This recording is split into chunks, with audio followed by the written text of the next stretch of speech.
Hai kalian yang sok pintar, sok cendekiawan, hai kalian yang sebenarnya orang-orang munafik yang berkedok kecendekiawanan musliman Anda ini merasa lebih pintar daripada Allah Subhanahu wa taala yang telah menurunkan ayat.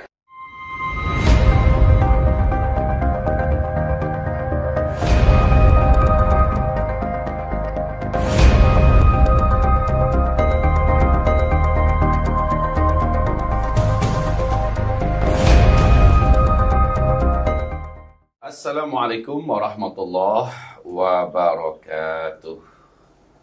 Innal hamdalillah wa syukurulah la haula wala quwata illa billah. Allahumma shalli wa sallim ala habibillah Muhammadin Rasulillah sallallahu alaihi wasallam. Wa ba'du. Saat dunia seluruhnya mengecam, murka dan amarah yang meledak-ledak, emosi yang tak terbendung, bahkan dari dunia barat, Eropa, negara-negara bagian Amerika, seluruhnya tumpah ruah, menuntut agar Israel menghentikan genosidanya dan menuntut agar segera penjahat-penjahat perang yang ada memimpin Israel pada hari ini segera ditangkap, dan satu persatu negara-negara besar seperti Prancis, Jerman, bahkan Inggris. Sebelumnya sudah ada 3 negara Eropa yang menyatakan bahwa mengakui Palestina sebagai sebuah negara berdaulat merdeka, dan juga menuntut agar segera dilakukan penangkapan terhadap penjahat perang Benyamin Netanyahu serta menteri perangnya dan seterusnya. Tiba-tiba sekelompok intelektual muda muslim dari Indonesia nongol di sana. Nongol, berpeluk-pelukan mesra, bersenyum-senyuman, ya, bersalam-salaman. Lalu, wahai saudara dan sahabat, padahal genosida masih sedang berlangsung, pembantaian umat Islam masih sedang terjadi, darah masih bertumpahan di mana-mana, ya, pembakaran manusia yang ada dalam tenda-tenda kemah-kemah yang sudah tidak punya rumah lagi juga masih terus dilakukan dan ada manusianya di dalamnya. Saat seperti itu, sekelompok manusia yang katanya cendekiawan muslim dari Indonesia ini, 5 orang itu tetap dalam keadaan berpeluk-pelukan hangat. Ketika mereka ditanya kenapa, jawabannya malah kami ingin melakukan jalan yang lebih aman, jalan dialog. Karena kami tidak menerima, ya, saya tidak menyukai prinsip demonstrasi ataupun melakukan boikot. Saudara dan sahabat yang kami cintai karena Allah Subhanahu wa taala, orang ini memang nggak ngaji Quran atau gimana? Atau memang nggak ada iman? Kalau kami sih lebih tepat mengatakan orang ini Allah lupakan setelah dia pernah tahu tentang ada ayat Allah bagaimana mensikapi orang-orang Yahudi. Orang Yahudi itu dalam surat Taubah Allah katakan berkali-kali, la yarqubuna fi mu'minin illa wala dhimmah. Mereka tidak akan pernah menjaga apapun bentuk perjanjian, apapun bentuk nota kesepakatan. Mereka tidak akan pernah peduli. Apalagi itu terkait dengan orang beriman. Prinsip mereka adalah sebelum tanda tangan ini mengering tintanya, mereka sudah merencanakan bagaimana membatalkan ini. Udah lebih 84 resolusi PBB ditujukan kepada Israel. Adakah satu saja yang diindahkan oleh mereka? Ketika 144 negara sedunia serentak mendukung Palestina dan menekan Israel, adakah itu diindahkan? Ketika hampir seluruh dunia mengecam, mencaci maki, marah dan murka, emosi kepada Israel, adakah itu semua merubah prinsip-prinsip Israel? Kurang apa lagi dialog yang dilakukan dengan mereka. Sementara ente yang segelintir orang merasa sok lebih pintar daripada Allah yang menciptakan bangsa ini, bangsa Yahudi. Allah mengatakan, la tajidanna asyaddan nasi adawatan lil ladina amanu al-yahud wal ladina asyraku. Engkau akan benar-benar pasti mendapatkan manusia yang paling jahat, yang paling brutal, paling kejam dan paling hebat permusuhannya kepada kalian orang-orang beriman adalah orang Yahudi. Memangnya bisa bicara dengan monyet? Kalau kita ingin berkata kasar, memangnya bisa diajak diskusi monyet? Mereka ini ketika Allah mengatakan kunu qiradatan khasiin, jadilah kamu bangsa-bangsa, ya, monyet-monyet yang rendah lagi hina. Monyet. Kami tinggal di pondok pesantren yang kawasan pondok pesantren kami berbatasan langsung dengan hutan lindung. Kami tahu persis karakter monyet. Monyet itu rakusnya minta ampun, pantang dikasih jalan, pantang dikasih kesempatan. Sedangkan ada kita saja yang menjaga, mereka masih berani menyerang. Ya, Jadi logikanya dengan monyet yang sudah kami praktekkan adalah mereka tidak akan mempan dengan hush, digertak-gertak itu nggak mempan. Mereka tetap datang, mereka tetap merampas semua apa yang kita punya, mengabrak-abrik semua yang kita punya. Padahal kita ada di dalam tenda kita. Dia masih berani mengambil, masih berani melakukan perampasan, perampokan. Inilah dia monyet. Nah, ketika kami ambil pentungan, kayu apa saja yang ada, kami pukulin betul, kami gebuk, barulah mereka lari. Jadi bahasa dan logika ini cocok dengan apa yang dikatakan oleh Allah dalam Al-Quran. Surah At-Taubah ayat 14, ayat 15. Prinsip menghadapi mereka adalah surah At-Taubah ayat 14. Qatiluhum. Perangilah oleh kamu, wahai orang beriman, Yahudi-Yahudi laknat itu. Perangilah oleh kalian, wahai orang beriman, Yahudi-Yahudi terkutuk itu. Yu'adzibuhumullah biaidikum. Biar azab Allah tersalurkan melalui perang yang kamu lancarkan kepada mereka. Wa yukhzihim, dan dengan cara itu Allah akan hinakan mereka. Wa yansurkum alaihim, dan dengan cara itu Allah akan menangkan kamu dalam mengalahkan mereka. Allah tolong kamu dalam mengalahkan mereka.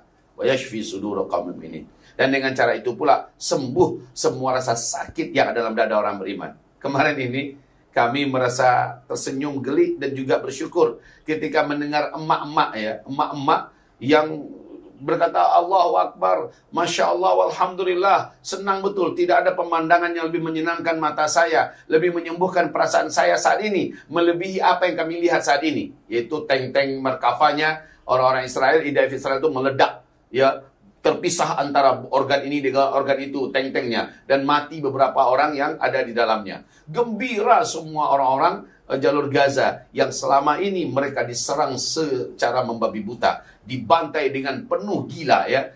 Tapi ketika itu dilihat tank mereka meledak, kegembiraan itu mengobati semua rasa sakit yang telah dirasakan berpuluh-puluh tahun. Jadi ini betul firman Allah, wa yashfi sudur qaumil mu'minin. Hanya dengan perang itulah tersembuhkan rasa sakit yang ada di dalam dada orang beriman. Wa yudhib ghaidha qulubihim, dan hanya dengan perang semua emosi, semua kemarahan tersalurkan. Tapi kalau tanpa perang tidak bisa.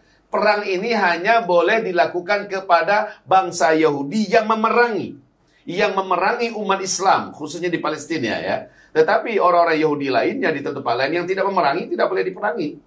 Nah, ketika Allah mengumumkan ini, maka tidak ada solusi lain. Hei kalian yang sok pintar, sok cendekiawan, hai kalian yang sebenarnya orang-orang munafik yang berkedok kecendekiawan musliman Anda ini merasa lebih pintar daripada Allah Subhanahu wa taala yang telah menurunkan ayat bahwa sesungguhnya dengan orang Yahudi tidak ada, orang-orang Israel yang memerangi kaum muslimin tidak ada. Bahkan Nabi mengatakan di dalam surah Al-Isra dulu, ya, ayat keempat, ayat kelima, ayat ke-6 sampai ke-7, Allah Subhanahu wa taala mengatakan orang Yahudi ini akan melakukan, Bani Israel, ya, melakukan kejahatan sampai ke tingkat puncaknya 2 kali, ya. Dan puncak yang pertama sudah selesai, dan itu dihabisi oleh Nebukadnezar dari Babilonia dengan pasukan yang sangat gagah-gagah berani.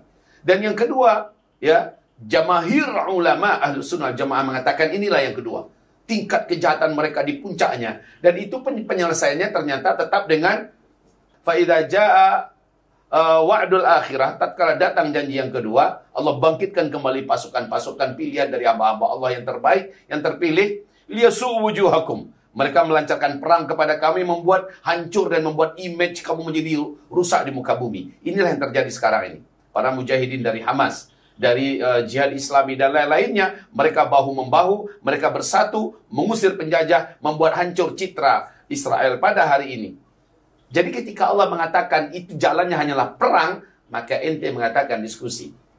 Itu terserah, silakan ente. Tapi kami hanya lebih pantas mengatakan ente itu sudah disebutkan oleh Allah dalam Al-Quranul Karim, tidak lebih daripada orang-orang yang ingin mendapatkan sesuap makanan, segepok fulus, yang mendapatkan posisi jabatan, yang merapat kepada orang-orang yang telah diumumkan oleh Allah kebenciannya, diumumkan oleh Allah permusuhannya. Kemarin kita bacakan ayat, la tajidu qauman yu'minuna billahi wal yawmil akhir yuwadduna man haddallaha wa rasulahu walau kanu aba'ahum aw abna'ahum aw ashiratahum. Tidak akan pernah ada orang yang beriman dengan Allah, dengan hari akhirat, beriman dengan surga, dengan neraka, tiba-tiba dia mau memberikan rasa kasih sayang, lemah lembut, berpeluk-pelukan, dia bersenyum-senyum dengan orang-orang yang memerangi Allah, memerangi Rasulnya, memerangi agama Allah, menyakiti hamba-hamba Allah. Tidak akan pernah ada. Kalau ada, maka dia bukan orang beriman. Selesai sudah. Mudah-mudahan Allah Subhanahu wa taala melindungi kami dari penyakit-penyakit iman. Allah melindungi kami dan tetaplah kita wahai para pemuda-pemudi, wahai kaum muslimin muslimat, mukminin mukminat, kita jelas mengikuti jalur yang ditunjukkan oleh Allah. Kita tidak mau merasa lebih pintar dari Allah. Nauzubillah, kita ini setitik seujung kuku saja tidak sampai ada apa-apanya dibandingkan dengan ilmu Allah yang ada pada ilmu kita. Nggak ada sampai seujung titik pun. Bahkan ketika Nabi mencontohkan ilmumu dengan ilmu Allah, masukkan jarimu satu ke dalam laut, angkat berapa air yang nempel di jarimu yang kau celupkan tadi dan berapa yang tersisa. Nah, yang satu celupan ini tadi airnya, itulah ilmu Allah yang Allah sebarkan, Allah serakkan di muka bumi ini. Sementara ilmu Allah yang masih ada di sisi Allah adalah seperti lautan yang luas. Nah, ilmu yang sekecil itu dengan otak yang sekecil ini, kita merasa sok lebih bijaksana daripada Allah. Hah? Wahai makhluk-makhluk yang merasa lebih bijaksana daripada Allah, lebih pintar daripada Allah. Ketika majelis ulama mengatakan haram bagi umat Islam ya membeli semua produk Israel, negara-negara yang mendukung Israel, tiba-tiba ente mengatakan tidak peduli ya tidak sesuai dengan jalan itu, ya terserah, silakan.